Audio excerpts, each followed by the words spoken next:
हाँ ठीक है। अब अभी मैं बता देता हूँ 10th में चैप्टर कितने हैं। फर्स्ट चैप्टर है सही है, तो बताइए। Life process.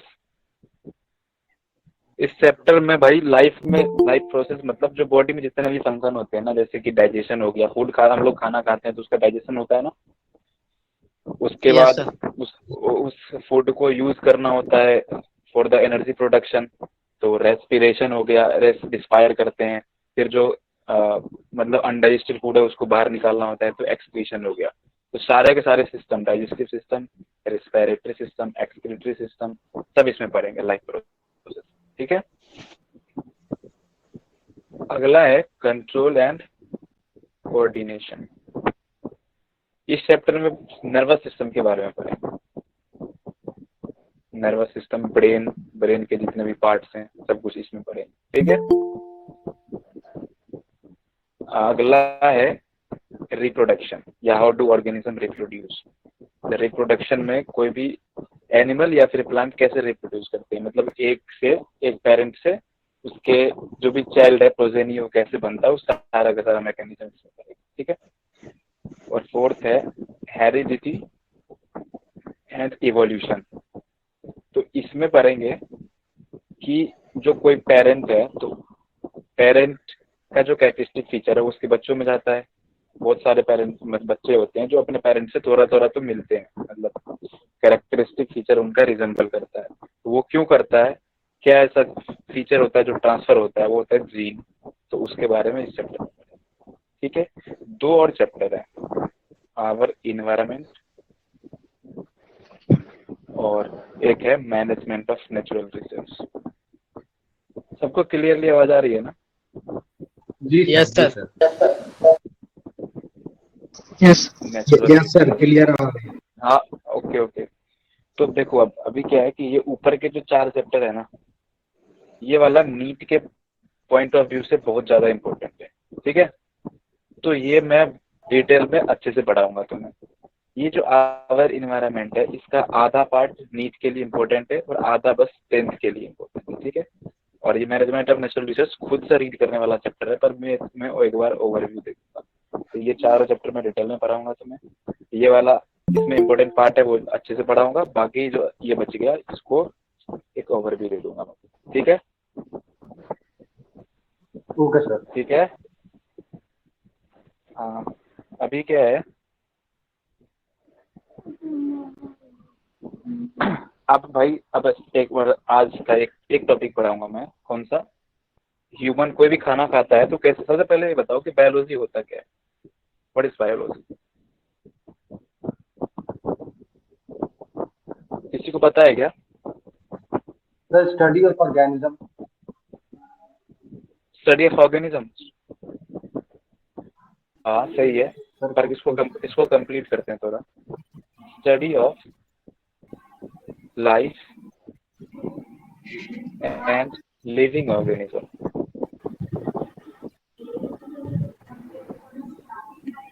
इसको बोलते हैं बायोलॉजी। ठीक है। मतलब किसी भी तरह का लाइफ हो, माइक्रो ऑर्गेनिज्म भी हो सकता है, कोई वायरस हो सकता है, बैक्टीरिया हो सकता है, फंगस हो सकता है, या फिर बड़ा से बड़ा advance organism like human beings, उनके स्टडी को क्या बोलते हैं? बायोलॉजी। ठीक है। अब ओके सर। आज का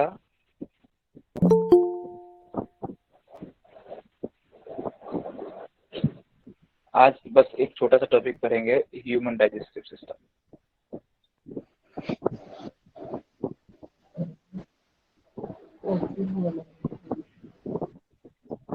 अब एक बात बताओ, जो खाना खाते हो तो कभी कभी होता है कि कोई कोई ज्यादा खाना खा लेता है, कुछ अल्टर खाना खा लेता है फास्ट फूड, तो वो डाइजेस्ट नहीं होता, खराब हो जाती है, डिसेंट्री हो जाता है ना, डायरिया हो जाता है कभी कभी।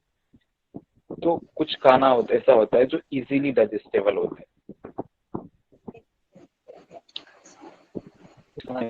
जो इजीली डाइजेस्टेबल होते हैं। और कुछ क्या होता है, मतलब क्या ऐसा चीज है जिसकी वजह से कुछ आसानी से डाइजेस्ट कर जाते हैं और कुछ कोई चीज होता है जो आसानी से डाइजेस्ट नहीं होता। तो क्या होता है, डिफरेंट डिफरेंट टाइप के फूड होते हैं जो हम खाते हैं, और उस फूड्स को क्या बोलते हैं? न्यूट्रिएंट्स। क्या बोलते हैं उसको? nutrients, hello. nutrients, अब nutrients, न्यूट्रिएंट्स nutrients, न्यूट्रिएंट्स कितने तरह के होते हैं भाई? 4। Carbohydrate,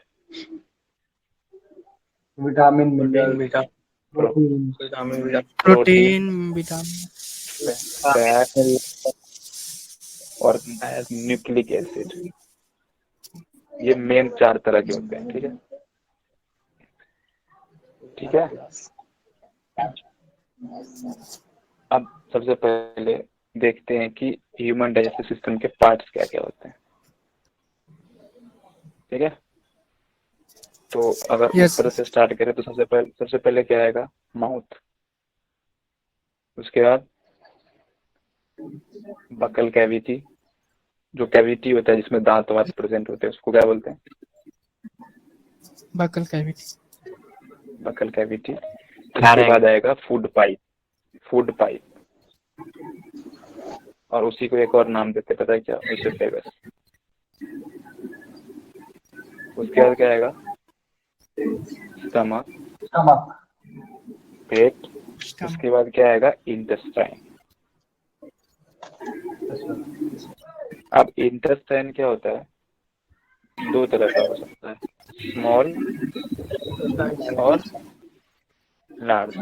large, intestine, small intestine. ठीक है, a small intestine and large intestine. हाँ। स्मॉल के कितने पार्ट होते हैं? 3 पार्ट होते हैं, 3 part, डियोडोनम, जेजोनम और इलियम। और लार्ज के कितने पार्ट होते हैं? 3, 3, caecum, colon, non, rectum. Rectum, ठीक है। और यहाँ पे जाके क्या होता है? डाइजेस्टिव सिस्टम के पार्ट्स हो जाते हैं एंड। ठीक है, तो ये जो पूरा पाथवे है फ्रॉम माउथ टू रेक्टम के बाद क्या आता है? एनस, जहाँ से क्या होता है? waste material remove, जो डेफिकेशन होता है, हाँ, वेस्ट मटेरियल निकलता है। तो फ्रॉम माउथ टू एनस, इस पार्ट को क्या बोलते हैं? This whole pathway is known as alimentary canal. Digestive, elementary canal. Alimentary elementary canal, canal, which is also known as elementary gut. good, Also known as gut. gut, ग्यूट नहीं भाई, गट। gut, ठीक है, yes, तो अब जो है, जैसे एक कोई फूड ले लेते हैं, जैसे कोई सा एग्जांपल बताओ कोई फूड का। राइस ले लेते हैं, चावल। अब देखते हैं ये राइस क्या होता है? कार्बोहाइड्रेट। कार्बोहाइड्रेट होता है ना राइस? yes, Yes, sir. हाँ, sir, इसीलिए ये डायबिटीज की बीमारी में नहीं खाते ज्यादातर। ठीक है, तो सबका डाइजेशन अलग अलग होगा। अभी देख रहे हैं अपन कार्बोहाइड्रेट का डाइजेशन होता कैसे। ठीक है, तो सबसे पहले खाना खाया तो कहाँ गया? माउथ में। not, तो Buccal माउथ में cavity. क्या होगा? हाँ, माउथ में बकल कैविटी में। और बकल कैविटी में क्या होगा? क्या होते हैं? टीथ। teeth, और टीथ से क्या करते हैं? खाना चबाते हैं। yes, sir, yes, और उसको चबाने को क्या बोलेंगे? फिजिकल डाइजेशन बोलेंगे ना भाई। उसको जी सर, दांत जी से yes, sir, yes, दांत से चबा के छोटा करते हैं, उसको बोलते हैं फिजिकल डाइजेशन। physical digestion, या फिर उसी को क्या बोलते हैं? एक और नाम देते हैं मैकेनिकल डाइजेशन। ठीक है, yes, sir, अब भाई ये पता होना चाहिए अपने को कि टीथ जो हैं उसके टाइप कितने होते हैं? टीथ 4 types, बहुत बढ़िया भाई। कौन कौन से होते हैं?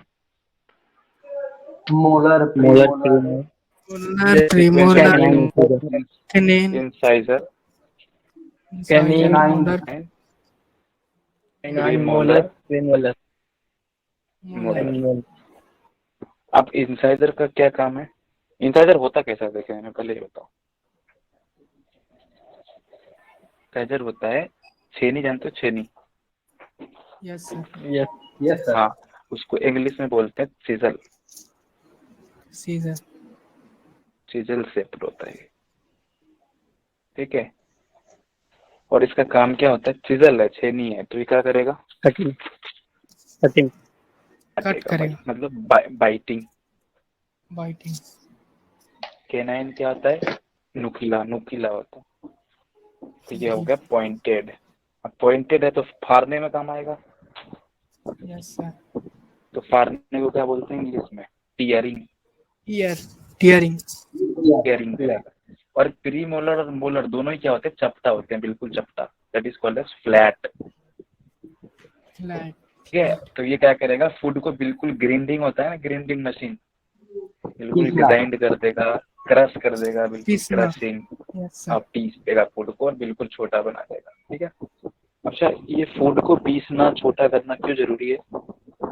क्योंकि डाइजेशन जो होता है ना, डाइजेशन, इसका मीनिंग ही क्या होता है? What is meaning by digestion? Digestion का मतलब ही होता है कि Breaking of large large, substance into हाँ, large Breaking organic up of- material को, complex लार्ज ऑर्गेनिक मटेरियल को स्मॉलर वन में कन्वर्ट करना। स्मॉलर वन में क्या करना?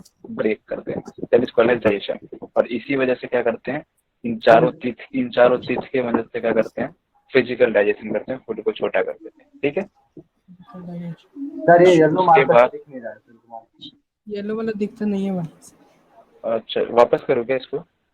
समझ में आ गया ना? खोला मैंने, अभी बंद करो। Yes sir. येलो कलर दिख नहीं रहा है, इसको कलर चेंज कर येलो वाला बढ़िया से दो, उसको दिखता नहीं फोकस ओवरराइड कर दो ब्लैक से। Okay okay. अभी क्या, उसके बाद क्या हुआ? फिजिकल डाइजेशन हो गया, फूड बिल्कुल छोटा छोटा बन गया मुंह में। आपको अभी फूड कहाँ पे है? बकल कैविटी में।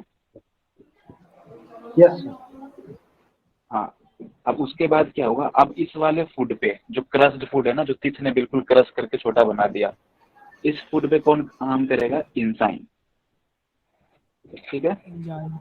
इंजाइम पता है क्या होता है? Enzyme is a biological catalyst. क्या होता है? Biological catalyst. और कैटलिस्ट का हमेशा काम क्या होता है? किसी भी रिएक्शन को ऑपरेट करना, फास्ट कर देना, कम कर देना, ठीक है। तो अब एंजाइम बकल कैविटी में कौन से एंजाइम? बकल कैविटी में, अच्छा, बकल कैविटी में एक ग्लैंड भी प्रेजेंट होता है, तो क्या बोलते हैं? Salivary salivary gland. हाँ, अब सलाइवरी ग्लैंड कितने टाइप के होते हैं ये बताओ? 3 टाइप के। कौन कौन से? पैरोटिड, सब मैक्सिलरी, और एक होता है सबलिंगुअल, ठीक है। और ईरी ग्लैंड होते हैं, उससे क्या निकलता है? सलाइवा। समझ में आ रहा है क्या? हेलो? Yes sir. तो हाँ, तो उससे निकलता है सलाइवा जूस। और सलाइवा जूस में क्या होता है? एक एंजाइम प्रेजेंट होता है, ठीक है। और इस एंजाइम का क्या नाम है? अमाइलेज। कौन सा एंजाइम? Yes sir amylase. हाँ, सलाइवरी अमाइलेज, बिल्कुल। सलाइवा से निकल रहा है तो इसका नाम हो जाएगा सलाइवरी अमाइलेज। और अमाइलेज जब भी आएगा ना, तो अमाइलेज का क्या काम होता है? Carbohydrate digestion. कार्बोहाइड्रेट डाइजेशन, ठीक है। तो क्या होगा? तो कार्बोहाइड्रेट यानी राइस खाए थे, तो राइस पे पहले तो कितने काम किया? मैकेनिकल डाइजेशन कर दिया। उसके बाद सलाइवरी ग्लैंड जो 3 टाइप के होते हैं, उसमें सलाइवा जूस निकला। उससे क्या हुआ? अमाइलेज एंजाइम ने उस पर काम किया और उसको पार्शियली डाइजेस्ट कर दिया। क्या यहाँ पे कार्बोहाइड्रेट का डाइजेशन कंप्लीट हो गया? बोलो। No sir. हाँ, यहाँ पे क्या हुआ है? इनकम्प्लीट डाइजेशन हुआ है। कंप्लीट कहाँ पे होता है पता है किसी को? Sir intestine. स्मॉल इंटेस्टाइन, ठीक है। तो हाँ, तो ये वाला जो फूड है, जो पार्शियली डाइजेस्टेड है, और ये फूड अब कहाँ जाएगा? बकल कैविटी से कहाँ जाएगा? पाथवे बता रखा है मैंने, यहाँ से चला जाएगा ओएसोफेगस, ठीक है। हाँ, तो वो जो फूड है जो पार्शियली डाइजेस्ट होकर ओसोफेगस में गया उस फूड को एक नाम देते हैं, किसी को पता है वो नाम? इस फूड को बोलते हैं बोलस। क्या बोलते हैं? बोलस। बोनस। ठीक है, अब बोलस कहाँ चला जाएगा? अब ओसोफेगस में कैसे होता है? ओसोफेगस में गया और एक मूवमेंट होता है ओसोफेगस में, उस मूवमेंट को क्या बोलते हैं? Peristaltic movement. ठीक है, पेरिस्टाल्टिक मूवमेंट। हाँ, इस मूवमेंट की वजह से फूड जो है वो नीचे पहुंच जाता है और कहाँ पहुंच जाता है? स्टमक में। ठीक है, पेट में। तो मतलब क्या हुआ कि ये देखो एक बार, ये क्या है? एक इंसान है, ठीक है, ये मुंह में कोई भी फूड पार्टिकल यानी राइस खा लिया, ठीक है भाई। इस बकल कैविटी में क्या हुआ? यहाँ पे 3 जी सलाइवरी ग्लैंड प्रेजेंट है, यहाँ पे डाइजेशन हुआ, सलाइवा बोलस बन गया, और यहाँ पे क्या है? ओएसोफेगस प्रेजेंट है। ओएसोफेगस यहाँ पे आया और ये क्या है? स्टमक है। This is what? Stomach. Stomach.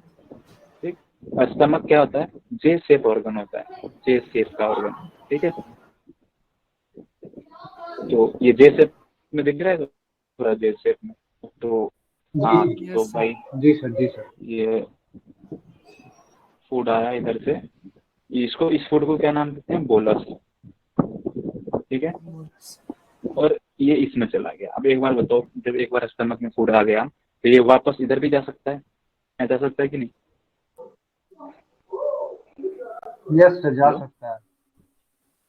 Yes sir. बिल्कुल नहीं जा सकता, क्योंकि यहाँ पे क्या होता है? एक स्फिंक्टर लगा होता है, और ये फूड वापस ना जाए उसको रोकने के लिए स्फिंक्टर लगा होता है, और इस स्फिंक्टर का क्या नाम होता है? Cardiac sphincter. ठीक है भाई, तो ये जो है इस फूड को वापस जाने से रोकता है। तो कार्डियक स्फिंक्टर क्यों नाम पड़ा, समझ में आया?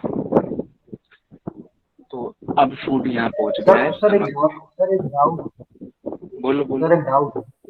हाँ बोलो। सर डाउट ये है कि जब हम लोग वॉमिटिंग करते हैं सर तब तो अंदर खाना आता है। वॉमिटिंग करते हैं तो सर अंदर को जो खाना खा होता है सर वो बाहर निकल कर आता है। हाँ, तो वो इसलिए आता है क्योंकि ऐसा थोड़ी है कि स्फिंक्टर कभी खुलेगा नहीं। मतलब इनर कंटेंट ज्यादा हो गया तो ब्रेन से क्या होता है? एक रिफ्लेक्स आता है ब्रेन से। ब्रेन है ना, तो ब्रेन क्या है? कोऑर्डिनेटिंग सेंटर है बॉडी का, है ना? जी सर। तो ब्रेन से सिग्नल जाते हैं सारे कि कब वॉमिटिंग करना है, कब नहीं करना। तो जब नोजिया आता है, यानी कि जब ओपी आता है ना कि अभी वॉमिटिंग होने वाला है, ऐसा सिस्टम आता है ना, जब मतलब वोमिटिंग से पहले का टाइम, तो ब्रेन में एक मतलब रिस्पॉन्स आएगा कि आपको क्या है? स्फिंक्टर क्लोज नहीं रखना, स्फिंक्टर ओपन कर देना है, ताकि जो स्टमक का कंटेंट है वो मुंह से बाहर जाए। ठीक है, तो ये इसको कौन रेगुलेट करता है? ब्रेन करता है। ब्रेन इस कार्डियक स्फिंक्टर को क्या करता है? रेगुलेट कर लेता है उस हिसाब से। रेगुलेट। तो फूड कहाँ पहुंच गया भाई? अभी तक कहाँ पहुंच गया? स्टमक में आ गया फूड। Stomach stomach. तो अभी तक सिर्फ कार्बोहाइड्रेट का डाइजेशन स्टार्ट हुआ था। ठीक है, अब स्टमक में फूड जैसे ही आया तो यहाँ पे किसका डाइजेशन स्टार्ट हो जाएगा? प्रोटीन का। प्रोटीन। ठीक है, तो क्वेश्चन अगर यहाँ से बन जाएगा नीट में कि कार्बोहाइड्रेट डाइजेशन स्टार्ट इन, तो क्या आंसर होगा उसका? मौत या फिर बकल कैविटी। ठीक है, और प्रोटीन डाइजेशन स्टार्ट इन तो क्या आंसर दोगे भाई? स्टमक। स्टमक। ठीक है, तो यहाँ पे प्रोटीन डाइजेशन स्टार्ट हो जाएगा। अब यहाँ स्टमक कैसा होता है? स्टमक में नेचर कैसा होता है? एसिडिक नेचर होता है स्टमक। ठीक है, अब एसिडिक नेचर है तो पीएच कितना होगा? <7 जी सर। और पीएच <7 कौन मेंटेन करता है? HCl एसिड होता है, इसको क्या बोलते हैं? हाइड्रोक्लोरिक। ठीक है, अतः स्टमक में क्या होते हैं? 3 तरह के सेल होते हैं स्टमक। सेल का नाम क्या क्या है देखो एक बार। चिप सेल, और क्या है? चिप सेल हो गया, और पेराइटल सेल, और एक हो गया म्यूकस सेल। ठीक है, तो जो म्यूकस सेल है ये सिक्रीट करता है म्यूकस। और मान लो एसिड का प्रोडक्शन ज्यादा हो गया इस वाले एसिड का, तो इससे स्टमक को कोई भी हार्मफुल इफेक्ट ना आए, इसको कौन देखता है? म्यूकस। ठीक है भाई, पेराइटल सेल से क्या निकलता है? टैप्सिनोसा। नहीं, पेराइटल सेल से क्या निकलता है? Hydrochloric acid. और इस एसिड का क्या काम है अभी आगे देखें, ठीक है। और चीफ सेल को से क्या निकलता है, पेप्सिनोजन। Yes sir. और ये पेप्सिनोजन क्या होता है, पेप्सिनोजन होता है इंजाइम जो कि प्रोटीन को डाइजेस्ट करता है। मतलब क्या है, प्रोटीन प्रोटीन है ना, डाइजेस्टिंग। हाँ, तो प्रोटीन पे कौन काम करेगा, पेप्सिनोजन। और इसको किस में कन्वर्ट कर देगा, पेप्टाइड्स, ठीक है। और पेप्सिनोजन क्या होता है, इनिशियली क्या होता है, इनएक्टिव होता है। और इसको एक्टिव कौन करता है, पेप्सिनोजन को HCl। समझ में आता है क्या? Yes sir, yes. तो वापस बोल रहा हूँ, चीफ सेल ने क्या सेक्रेट करा, पेप्सिनोजन। पेटल सेल ने क्या सेक्रेट करा, HCl। HCl का क्या काम है, पेप्सिनोजन को जो इनएक्टिव था उसको एक्टिव मोड में कन्वर्ट कर देना, HCl का ये काम है, ठीक है। अगर HCl ज्यादा बढ़ जाएगा इसको म्यूकस क्या करेगा, मेंटेन करके रखेगा, तुम ज्यादा मत करो वरना स्टमक में प्रॉब्लम हो सकती है, ठीक है। और ये पेप्सिनोजन क्या करता है, प्रोटीन्स को पेप्टाइड्स में कन्वर्ट कर देता है, ठीक है। और ये जो पेप्सिनोजन का एक्टिव फॉर्म है उसका एक नाम होता है पेप्सिन। उसका क्या नाम होता है, पेप्सिन। और इनएक्टिव फॉर्म को तो पेप्सिनोजन बोलते ही, उसको क्या बोलते हैं, पेप्सिनोजन। इनएक्टिव फॉर्म को पेप्सिनोजन और एक्टिव फॉर्म को पेप्सिन बोलते हैं। कौन करता है, HCl, पेप्टाइड्स। अब पेप्टाइड्स क्या होते हैं ये बताओ। अच्छा पहले हाँ, कितने तरह के न्यूट्रिएंट्स भरे थे, 4 तरह के। कौन कौन सा, carbohydrate, protein, fat, protein, nucleic acid. Fat और न्यूक्लिक एसिड। अब जब इनका डाइजेशन होता है तो सिंपलर सब्सटेंस में कन्वर्ट हो जाएंगे सारे, हो जाएंगे ना। जी। कार्बोहाइड्रेट का सिंपलर सब्सटेंस क्या होता है, ग्लूकोज। ग्लूकोज। प्रोटीन का क्या होता है, amino acid. Yes sir, amino acid. Fat का क्या होता है, फैट का होता है fatty acid fatty acid plus glycerol. और न्यूक्लिक एसिड का क्या होता है, न्यूक्लियोटाइड्स, ठीक है। ये पता। तो अभी जब स्टमक में पड़े थे वो प्रोटीन से अमाइनो एसिड बनाता क्या, आया ना, नहीं बनाता भाई। प्रोटीन से क्या बनाता, पेप्टाइड्स बनाता, पेप्टाइड्स बनाता। तो पेप्टाइड्स और अमाइनो एसिड में कुछ ना कुछ तो फर्क होगा ना। तो फर्क क्या है वो देखो, क्या होता है, एक अमाइनो एसिड, दूसरा अमाइनो एसिड, तीसरा अमाइनो एसिड, चौथा अमाइनो एसिड, ऐसे हजारों अमाइनो एसिड मिलकर क्या बनाते हैं, प्रोटीन, ठीक है। अब जब मान लो डाइजेशन में क्या करते हैं, बड़े मॉलिक्यूल को छोटे मॉलिक्यूल में तोड़ के कन्वर्ट करते हैं। इसको अगर तोड़ना है तो यहाँ से तोड़ देंगे, ऐसे करके तोड़ेंगे ना। Hello, yes sir. Yes sir. तो जो ये प्रोटीन था एक ऐसे बहुत सारे अमाइनो एसिड का प्रोटीन है, तो ये जरूरी थोड़ी है कि ऐसे टूटेगा, कभी ऐसे भी तो टूट सकता है भाई। यस ऐसे भी तो टूट सकता है कि एक अलग हो गए, 2 अलग हो गए, 4 अलग हो गए। तो अगर सारे अलग नहीं हुए तो जो बीच वाला पार्ट बच गया, मतलब प्रोटीन और अमाइनो एसिड के जो बीच वाला पार्ट है, intermediate part, that is called as peptide. मतलब टूटा भी है और पूरा भी नहीं टूटा, आधा अधूरा टूटना, that is called as peptide, ठीक है। तो भाई अब थोड़ा सा डाइजेशन हो गया, प्रोटीन का शुरू हो गया खत्म। उसके बाद कहाँ से चला, यहाँ से चला जाएगा कहाँ पे, स्टमक से जाएगा स्मॉल इंटेस्टाइन। हाँ, स्मॉल इंटेस्टाइन के भी कौन से वाले पार्ट में, ड्यूडेनम, ठीक है। ड्यूडेनम में क्या होगा, डाइजेशन कंप्लीट हो जाता है, कंप्लीट डाइजेशन होता है यहाँ पे, ठीक है। और फिर और यहाँ पे कोई पूछ ले कि मैक्सिमम डाइजेशन कहाँ होता है तो क्या बोलोगे, यही होता है मैक्सिमम डाइजेशन। और मैक्सिमम एब्जॉर्प्शन कहाँ, एब्जॉर्प्शन पता है क्या होता है? यस सर, मतलब उसे इनटेक करना। हाँ, जो डाइजेशन के बाद जो सब्सटेंस बना है ना अमाइनो एसिड, वो एब्जॉर्ब होकर ब्लड में चला जाता है, ये होता है जड़ने के बाद वाले पार्ट, यानी सेसोम, ठीक है। बस ड्यूडेनम में बाकी भी डाइजेशन होता है इसका, फैट का और न्यूक्लिक एसिड का। तो इसका डाइजेशन क्या है वो हम अभी आगे कंटिन्यू करेंगे, जब बता देंगे, ठीक है। यहाँ पे इन दोनों का थोड़ा थोड़ा लंबा मैकेनिज्म है, बता देंगे। और फिर अगला प्रोसेस ये ये मतलब डाइजेस्टिव सिस्टम का ये हो गया समराइज।